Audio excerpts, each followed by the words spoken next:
अस्सलाम वालेकुम प्यारे दोस्तों।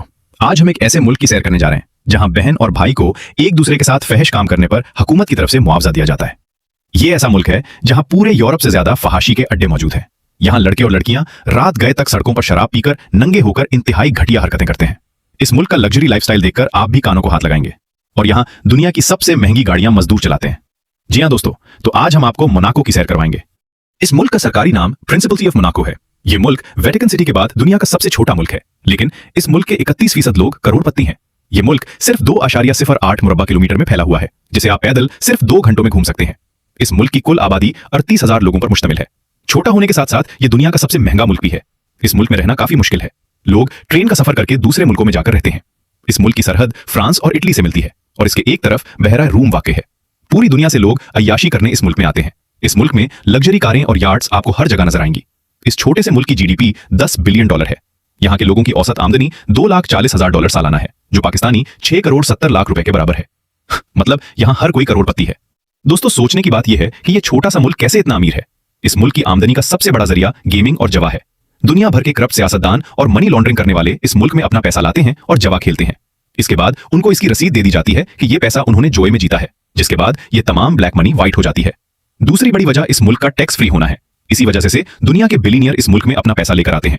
इस मुल्क के अमीर होने की एक सबसे बड़ी वजह किसीनो है, जिसका नाम मोंटे कार्लो किसीनो है। यह 1863 में बनाया गया। यह बात 12वीं सदी की है। इस इलाके पर मुकम्मल तौर पर रोमन सल्तनत का कब्जा था। रोमन सल्तनत के बाद यह इलाका इटली के पास चला गया। इटली के बादशाह के मुशीर को यह इलाका अलॉट कर दिया गया। इस खानदान का नाम ग्रिमेल्डी था। उस वक्त इस इलाके पर मुकम्मल इजारादारी इस खानदान की नहीं थी और यह इटली के मातहत था। 1297 में इटली के हालात खराब होना शुरू हुए तो इस खानदान ने मोनाको पर मुकम्मल अपना कब्जा कर लिया। तारीख की किताबों से पता चलता है कि ये मोनाको में राहिबों की शक्ल में दाखिल हुए और लिबास में हथियार छुपाए हुए थे। 14वीं सदी में यह इलाका दोबारा स्पेन के पास चला गया, लेकिन यह खानदान इस इलाके को नहीं छोड़ना चाहता था और ना ही जंग कर सकता था। इस खानदान ने स्पेन से यह इलाका खरीदने का फैसला किया। 1419 में यह इलाका कुछ शराइत पर स्पेन से खरीद लिया। 1793 में फ्रांस ने इस इलाके को अपने कब्जे में ले लिया, लेकिन 1861 में मोनाको को फ्रांस से मुकम्मल आजादी मिली। लेकिन आजादी इस शर्त पर मिली कि 2 इलाके फ्रांस को देने पड़े, जहां से मोनाको की मुल्क की पूरी जीडीपी जनरेट होती थी। अब इस वक्त मोनाको माशी लिहाज से मुकम्मल पसमानदगी का शिकार हो चुका था। मोनाको के प्रिंस चार्ल्स ने फैसला किया कि यहां कैसीनो खोला जाए और दुनिया के अमीर लोगों को यहां लाया जाए और मुकम्मल तौर पर इस मुल्क को टैक्स फ्री कर दिया जाए, जिसकी वजह से दुनिया के अमीर और अय्याश तरीन लोगों ने इस मुल्क का रुख करना शुरू कर दिया, जिससे मोनाको की दौलत में तेजी से इजाफा होना शुरू हो गया। इतनी दौलत इकट्ठी हो गई कि अपनी आवाम से टैक्स लेने की जरूरत ही नहीं पड़ती थी और आज तक ऐसे ही चल रहा है। यूरोप में 19वीं सदी तक जुए पर मुकम्मल पाबंदी थी, जिसका फायदा मोनाको को हुआ। और दूसरा, यह इलाका लग्जरी लाइफ के लिए भी बेहतरीन माना जाता था। लग्जरी होटल, लग्जरी रेस्टोरेंट आपको यहां हर जगह नजर आएंगे। दोस्तों, आपको एक हैरानकुन बात बताता चलो, इस मुल्क ने पूरी दुनिया के लिए जुए को आम कर दिया, लेकिन आज भी इस मुल्क के रहने वालों पर जुआ खेलने पर मुकम्मल पाबंदी है। दोस्तों, आपने जेम्स बॉन्ड की गोल्डन आई मूवी तो देखी होगी, वो भी इस जगह ही शूट की गई है। इस मुल्क में बेरोजगारी की शरह सिर्फ 2% है। आपको इस मुल्क में गरीब ढूंढने से भी नहीं मिलेंगे। दुनिया में सबसे ज्यादा महंगी रियल एस्टेट भी इस मुल्क में है। 1 मुरब्बा मीटर जमीन की कीमत $53,000 है, जो पाकिस्तानी 1 करोड़ 47 लाख के बराबर है। अगर आप 1100 मुरब्बा फुट का प्लॉट लेते हैं तो आपको पाकिस्तानी 5 अरब रुपए का पड़ेगा। इस मुल्क में इस्तेमाल होने वाली करेंसी यूरो है, जो पाकिस्तानी 327 रुपए के बराबर है और दुनिया के अमीर तरीन लोग इसे देखने आते हैं। इस मुल्क की कौमियत भी सिर्फ बिलियनियर को ही मिलती है। आपको बैंक में 5 लाख यूरो जमा कराने पड़ेंगे। इसके बाद आप प्रॉपर्टी खरीदें और आपके पास नौकरी और बिजनेस होना चाहिए। इसके बाद 3 साल का आपको रिहायशी कार्ड मिलेगा और 10 साल बाद प्रिंस की मर्जी से आपको कौमियत दी जाएगी। इस मुल्क में आपको एयरपोर्ट नहीं मिलेगा। आप सोच रहे होंगे फिर कैसे इस मुल्क में जा सकते हैं। इसके लिए आपको मोनाको से 30 किलोमीटर के फासले पर फ्रांस के एयरपोर्ट पर आना पड़ेगा। वहां से बस, ट्रेन और टैक्सी पर बैठकर आप मोनाको आ सकते हैं। मोनाको की 38,000 की आबादी में सिर्फ 24% लोग मोनाको के हैं, बाकी दूसरे मुल्कों से आकर आबाद हुए हैं। मोनाको की अपनी कोई आर्मी नहीं, लेकिन फ्रांस की आर्मी मोनाको के दिफाई मामला देखती है। दोस्तों, इसके अलावा फ्रांस से उनका एक मुआहदा हुआ है।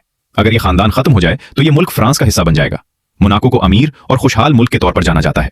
दूसरे मुल्कों की निस्बत क्राइम की शरह कम है, जिसकी वजह से इसे दुनिया का महफूज तरीन मुल्क भी माना जाता है। सिंगापुर की तरह यह भी सिटी स्टेट है और इसका कोई भी कैपिटल नहीं है, बल्कि मोनाको ही मुल्क है और मोनाको ही कैपिटल है। मोनाको में आपको एक भी मस्जिद नहीं मिलेगी। 280 अफराद मुसलमान हैं और 80% आबादी कैथोलिक है। इस मुल्क में ज्यादातर अतालवी, फ्रांसीसी और अंग्रेजी बोली जाती है, लेकिन सरकारी जबान मोनेगास्क है, जो बहुत कम लोग बोलते हैं, लेकिन इस जबान को जिंदा रखने के लिए अब स्कूल में पढ़ाई जाती है। मोनाको यूरोपीय यूनियन का रुकन है, लेकिन यह शेंगन मुल्क में शामिल नहीं है। सियाहती लिहाज से भी यह मुल्क बहुत अहम है, जो पूरी दुनिया के सयाहों को अपनी तरफ खींचता है। आबादी तो सिर्फ 38,000 है, लेकिन सयाह 32 लाख सालाना आते हैं, क्योंकि यहाँ हर तरह का अय्याशी का सामान आसानी से मिल जाता है, जिसमें पहले नंबर पर मोंटे कार्लो कैसीनो है। सयाह इतनी बड़ी तादाद में आने की वजह ग्रैंड प्रिक्स भी है, जिसे लाखों लोग देखने आते हैं। इसके अलावा हर साल याट शो भी किया जाता है, जिसमें दुनिया के लग्जरी याट दिखाए जाते हैं। आमतौर पर यह फेस्टिवल सितंबर में लगाया जाता है। आप मोनाको में प्रिंस पैलेस का भी विजिट कर सकते हैं। यह अंदर से भी बहुत लग्जरी है। जो लोग बिचेस को पसंद करते हैं उनके लिए बिचेस भी मौजूद हैं, लेकिन मुल्क में फहाशी भी उरूज पर है और जिस्म फरोशी भी इस मुल्क में कानूनी हैसियत रखती है। सयाह जापान गार्डन का भी जरूर विजिट करते हैं, जहां आपको कुदरत का पुरसुकून नजारा देखने को मिलेगा। इस मुल्क का लिटरेसी रेट 99% के करीब है, मतलब पूरा मुल्क ही पढ़ा लिखा है। इस मुल्क में सिर्फ एक यूनिवर्सिटी मौजूद है, जिसका नाम इंटरनेशनल यूनिवर्सिटी ऑफ मोनाको है। इस यूनिवर्सिटी में बीबीए करने का खर्चा 37,000 यूरो से 45,000 यूरो है और यह फेस 3 साल की है। इस मुल्क में लग्जरी मैनेजमेंट का कोर्स भी करवाया जाता है, जिसकी फीस 23,000 यूरो से 25,000 यूरो सालाना है। इस मुल्क में रहने का खर्चा 6,000 यूरो से 8,000 यूरो माहाना है, जो पाकिस्तानी तकरीबन 20 लाख के बराबर है, जिसमें आपको सिर्फ एक कमरा दिया जाता है और इसमें खाने पीने का खर्चा शामिल है। अगर बात की जाए इस मुल्क के वीजे की, तो आपको इस मुल्क में जाने के लिए फ्रांस का वीजा लेना होगा। पाकिस्तान में इसकी एम्बेसी मौजूद नहीं है, आपको फ्रांस की एम्बेसी में जाना पड़ेगा। इस मुल्क में नौकरियां भी मौजूद हैं, जिसमें अकाउंटेंट, होटल मैनेजमेंट और IT की नौकरियां सबसे ज्यादा हैं। दोस्तों, ये थी आज के छोटे से मुल्क की मालूमात की वीडियो। आपको वीडियो कैसी लगी कमेंट में जरूर बताइएगा, और नए आने वाले दोस्तों से गुजारिश है हमारे चैनल को सब्सक्राइब और लाइक जरूर कीजिएगा। अगली वीडियो तक अल्लाह हाफिज।